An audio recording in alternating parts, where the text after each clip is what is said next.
Em determinado momento do filme, os cineastas eles tentam entrar numa audiência em que os policiais respondiam pelo assassinato de garotos que moravam na favela do Rio de Janeiro e eles são impedidos, atendidos no caso por um assessor que fala que toda a operação ocorreu de forma normal. Logo a seguir, a cena que a gente vê são os policiais atirando de cima do helicóptero e não sei você, mas eu acho que essa normalidade ganha traços bastante sombrios, né? Bom, só antes de começar esse vídeo, eu queria dizer que eu também, durante o Festival É Tudo Verdade, eu escrevi um texto sobre esse filme, ele vai estar linkado aqui embaixo, então se preferirem uma forma de texto... Faça as duas coisas, lê o vídeo e lê o texto. Isso aí. Porque o texto tá bom. Obrigado. Bom, a gente gostaria de ter um tom mais despojado para esse vídeo, mas é bastante difícil, né? Esse é um documentário bastante doloroso, aquele que dói na alma mesmo. É um tema bastante atual, que fala sobre a morte de jovens no Rio de Janeiro praticado por policiais. Aí o documentário ele conta aí toda a trajetória dessas famílias que perderam seus filhos e do julgamento também desses policiais que cometeram esses assassinatos. A gente tem o caso muito recente agora do Marcos Vinícius, né? E da Marielle também, né? Da Marielle. Enfim, a gente também não pode fechar os olhos, existem muitos policiais que morrem também. Claro. Eu acho que eles são tão vítimas desse sistema que acontece, e a gente vai discutir um pouquinho mais tudo isso. Mas apesar desse cenário inteiro ser povoado de vítimas, o documentário se foca no elo mais fraco, que são as pessoas que moram nessas comunidades. Pessoas negras da periferia, que aí tem seus direitos aí tirados e ninguém faz nada com isso. Exatamente, E aí basicamente o auto de resistência seria essa ferramenta que policiais utilizam para legitimar as mortes que acontecem, enfim, sair de vários processos e tudo mais. O que se choca de frente com os tempos que a gente vive hoje, né, que a gente tem muitas tecnologias que registram tudo o que acontece, Sim. E que seria, em primeira vista, a prova clara de que os crimes aconteceram. E como o documentário mostra, existem várias formas de contornar pela tangente. Então, policiais que contratam advogados mais retardatários para ir atrasando o processo até que ele prescreva. Você tem as câmeras dentro das viaturas policiais, que muitas vezes são viradas para que não gravem as coisas e fique registrado. Ou até mesmo jornalistas que, quando vão noticiar o caso, só pegam o lado da fonte oficial, conversar com os policiais e nunca dar a voz para as pessoas que sofreram. Ou quando não, enfim, eles acabam tendo matérias que acabam sendo até mentirosas, né? Porque tem muitas mães que acho que o maior ressentimento delas, além de ter perdido o filho, além de não ter acontecido nada, eles saem como traficantes, como bandidos. E a sociedade compra isso sem ao menos se questionar se de fato eles são aquelas pessoas que o jornal está dizendo que é. De certa forma eu até entendo essa atitude dos jornalistas, né? Porque, enfim, como a gente às vezes comenta em outros vídeos, eu faço faculdade de jornalismo e eu já me vi em várias circunstâncias tendo que contatar várias pessoas e por conta de um prazo apertado só conseguir falar com as fontes oficiais, porque é sempre muito mais simples. Só que é problemático, sabe? Porque a gente sempre acaba escutando as mesmas pessoas, os mesmos especialistas. Desculpa, eu não entendo, não consigo entender, eu não sou jornalista, mas eu acho que a gente está falando de seres humanos. Nós estamos falando de pessoas que perderam seus filhos. Eu acho que eu não tenho um filho, mas acho que perder um filho deve ser uma das maiores dores do mundo. Então eu acho que é o mínimo de respeito. Eu acho que isso não é nem um problema de você não achar a fonte, mas é um problema já muito estereotipado na sociedade de você julgar o preto pobre da favela, sabe? O favelado, olha, é bandido. Ele já tá com aquele estigma. Eu acho que o pior de tudo é a falta de respeito.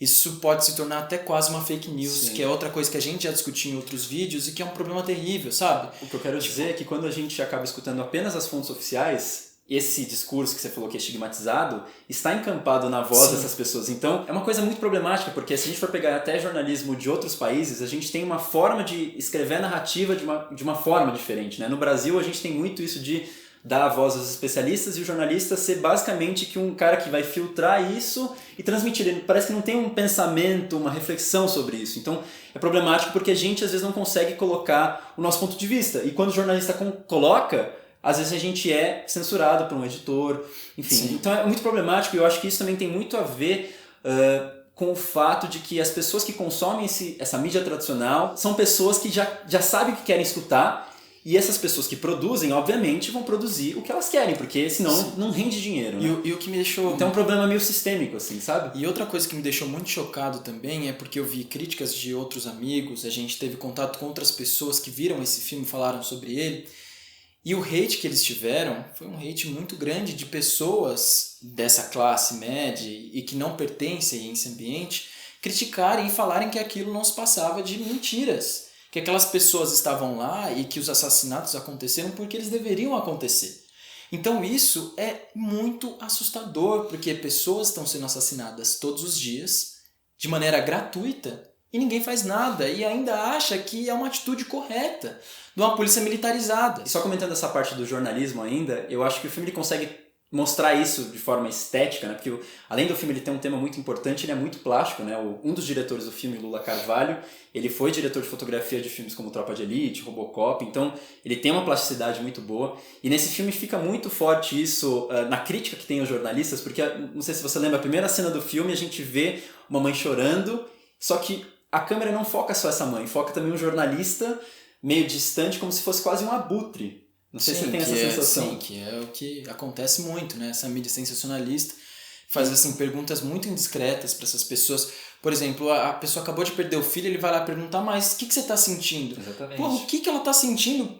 Cara, isso é pergunta que se faça. Tem uma outra cena também que eu acho muito legal, que é justamente quando acho que está tendo um protesto, ou acho que, se não me engano, acho que é inclusive quando tem uma mãe que acabou de perder e vai todos os jornalistas como se fossem abutres, literalmente, avançar em cima dessas pessoas, né?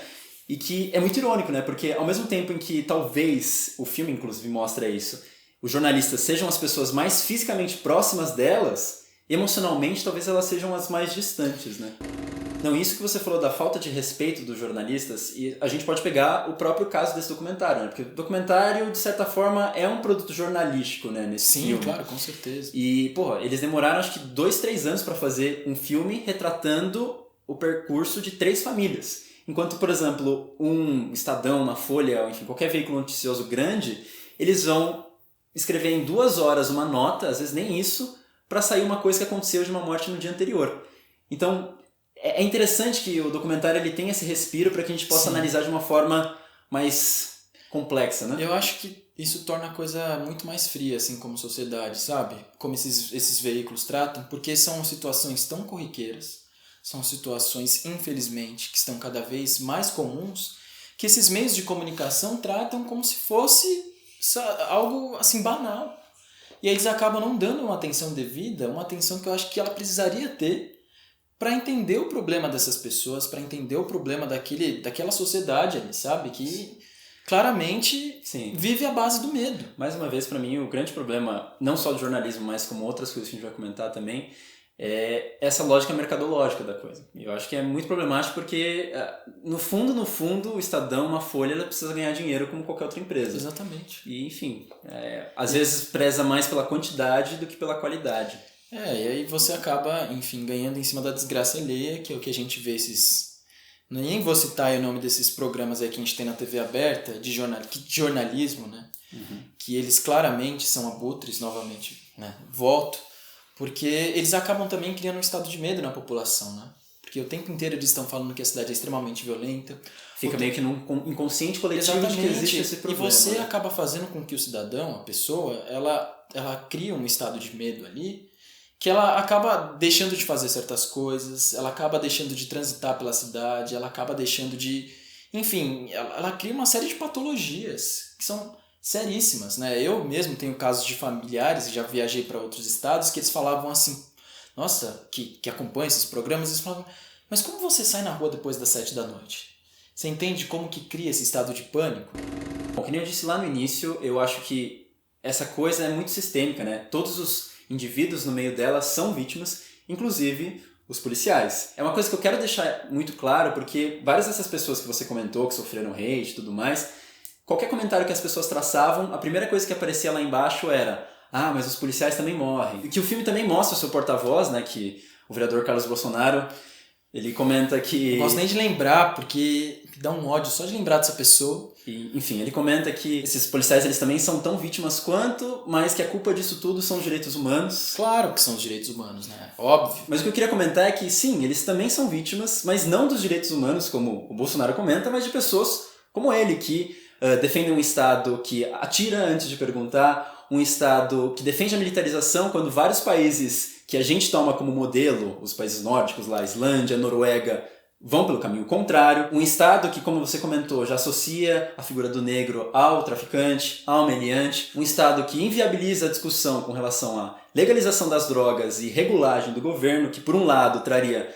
muita receita para um Estado deficitário e que por outro lado tiraria milhares de crianças e jovens que, como única alternativa, acabam entrando para o mundo das drogas e que, por fim, um Estado que mata qualquer pessoa que vá contra o modus operandi dela, que comece a incomodar, como era o caso da nossa Marielle Franco. E uma pergunta que eu gostaria de falar para essas pessoas que falam sobre mas os policiais também morrem, eu gostaria que elas fizessem um levantamento e um comparativo do tanto de policiais que morrem e do tanto de pessoas da periferia que morrem vítimas dessa violência. É claro que eu também não quero relativizar aqui a morte de alguém. Mas é discrepante o número de pessoas que morrem da periferia, inclusive negros, né, pessoas pobres, e o número de policiais. Não, tanto que essa questão das drogas, eu faço questão de frisar isso, porque o que toda essa política de segurança pública justifica as operações que entram nas favelas e, enfim, vão atirando à torta direita, enfim, dos dois lados.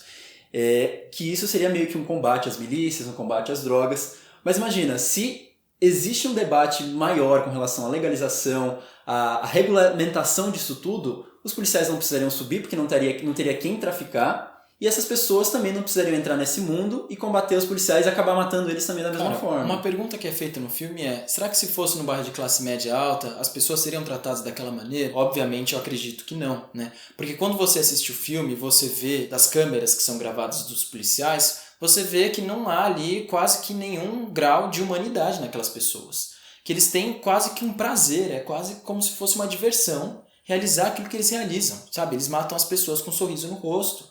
Porque a impressão que dá é que não acontecerá nada com elas. Um estado assim de impunidade. Você vai assistindo o filme, você vai vendo tanta coisa errada, você vai levando tanta porrada, você vai vendo que a coisa no Brasil está tão errada, né? No país está tão errada, que quando você termina, você fica meio que ali num tom de passividade, assim, sabe? Porque você não consegue encontrar uma solução ou uma reação adequada para expressar aquelas atrocidades que você está assistindo.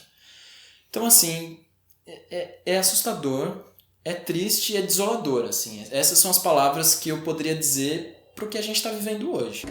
E um ponto que eu acho muito positivo nesse filme é que não é sensacionalista, como já havíamos dito aí de alguns jornais, porque ele trata as famílias com muito respeito, ele adentra a casa delas com muito respeito, os recortes que ele faz tanto dos tribunais, das figuras, eu acho que tudo isso é tratado de uma maneira muito sóbria, muito clara, muito lúcida. Isso me lembra muito do que a gente discutiu no processo, né? Que tinha questionado a forma como, por exemplo, a Janina Pascoal era retratada de uma forma meio espasmática. Eu ainda acho que a forma como ela foi retratada no filme é totalmente essencial. Isso é uma discussão que a gente já teve anteriormente, acredito que a gente vai voltar a ela. Assistam aqui no vídeo. Mas eu acho aqui, por exemplo, você pode pegar o Carlos Bolsonaro e ter recortado momentos em que ele age de uma maneira assim espalhafatosa. Ele não faz. Ele apresenta as falas dele, dá o tempo de fala dele, sobre a apresentação tanto do outro parte lado dele, do Freixo.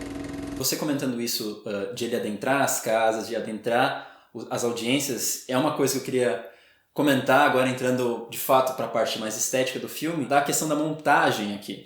Eu acho muito interessante como a gente consegue transitar entre momentos de protestos públicos das mães, com elas cantando, enfim, com muitas pessoas se abraçando, muita ternura, muito choro, e momentos um pouco mais sóbrios, mais técnicos do tribunal. Eu acho que isso dá um ritmo muito bom pro filme, porque o filme ele sempre corta no momento que a gente queria ter a informação a mais, né? Então a gente sempre está instigado para ter essas informações novas e sempre muito tocado pela emoção que ele causa. É interessante você falar dessa parte plástica do filme, né? Porque é o que a gente até estava conversando antes de gravar, que quando eu assisti o filme, né? Eu, inclusive, chorei bastante depois que terminou. Foi um filme que mexeu bastante comigo. Eu não consegui em nenhum momento analisar as partes técnicas do filme, que era uma coisa que eu até gostaria, mas eu acho que o assunto é tão mais emergente, o assunto é tão mais importante que não que esses outros elementos eles fiquem ofuscados, mas é que ele impacta demais. Um outro ponto técnico que eu acho também muito interessante é o uso do som,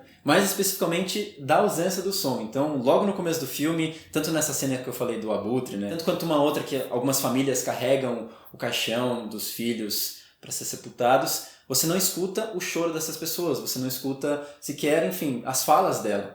E é muito interessante, porque se a gente pensar que essas pessoas elas são o tempo inteiro silenciadas, é muito louco que a gente não consiga escutar as vozes delas. E disso eu acho que tem uma cena no final que eu acho maravilhosa, porque consegue ressignificar toda essa questão da ausência do som, porque a gente está num momento em que está tendo uma discussão de quem é a favor de prender o policial e contra o policial, eles estão gritando, enfim, são as figuras de lei Sim. gritando, sempre as figuras de lei gritando para essas pessoas que são silenciadas. E o que acontece? Quando essas pessoas escutam o que estão bostejando pela boca, elas se levantam, cruzam os braços Sim. e fazem um protesto silencioso. Então, bonito. O silêncio delas consegue ter muito mais significado do que 1001 palavras. Então, Sim. ressignifica o silêncio, eu acho... E é assustador, maravilhoso, assim. Mas ao mesmo tempo é assustador também a defesa dos policiais. Tô arrepiado aqui. Sim, arrepia mesmo. E ao mesmo tempo é muito assustador também o depoimento, a defesa em relação aos policiais, porque a gente sabe que são argumentos absurdos. Tanto que nessa parte do depoimento, as pessoas elas nem querem mostrar o rosto.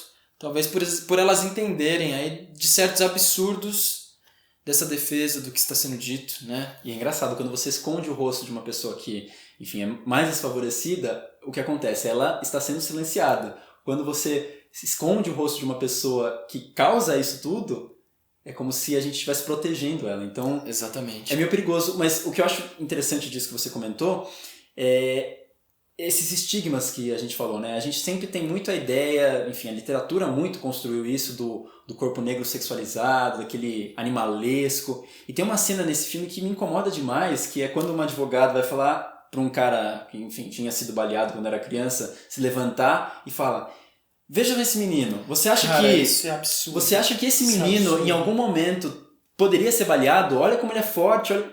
Sabe, é justamente ele isso, é sabe? magro, ele poderia correr. Exatamente, é justamente isso. É um absurdo tão grande que essas pessoas elas acabam achando normal, como eu tinha comentado no começo do vídeo, mas elas não entendem o ridículo que elas estão se expondo, né? Bom, eu acho que esse filme ele vem em boa hora. Eu espero que vocês tenham a oportunidade de assistir. A gente está em ano de eleição, as eleições estão chegando. Vamos botar um pouco mais a mão na cabeça, não só nessa discussão aí que a gente está sobre os presidenciáveis, mas das outras pessoas que às vezes até representam o nosso próprio bairro, representam a nossa cidade, nosso estado. Então aí vamos colocar a mão na cabeça e vamos refletir um pouco mais ao invés da gente ficar com essa discussão aí de fla-flu, essa série de discussões aí esvaziadas que não vão nos levar a lugar algum. E eu acho que, novamente, esse filme ele precisa ser assistido por todo mundo, como eu disse quando a gente falou sobre o processo também. Você está vendo que, mais uma vez, o documentário é uma ferramenta, o cinema como uma ferramenta importantíssima para discutir, às vezes, assuntos que a gente não tem a oportunidade de chegar até eles, né? Porque nós somos aí bombardeados por essa série de jornais aí tendenciosos. E exatamente essa questão do fla-flu, o que eu queria dizer é que é o seguinte: se você discorda do nosso posicionamento, a gente deixou ele bem claro aqui, inclusive eu não sei se a pessoa que discorda disso vai ter chegado até o final do vídeo, mas se você discorda e tem pontos, argumentos que contrastem isso, a gente quer muito ler isso. Sim, que sejam argumentos que façam sentido. E a gente vai fazer o máximo para responder, porque é justamente isso, a gente quer suscitar a discussão, mas uma discussão que seja ponderada. Sim, mas eu vou ser mais direto, eu vou ser um pouco mais assim, direto que o Natan, que assim, racismo é opinião, e alguns outros comentários também que são ofensivos também não são opiniões. Bom, esse é o melhor filme de 2018 até agora, pronto, falei. Simbora pra próxima então. E assistam esse filme, tá? Se vocês puderem levar um conselho meu desse canal inteiro, acho que esse é o filme para vocês assistirem. Assim, assistam mesmo, de verdade.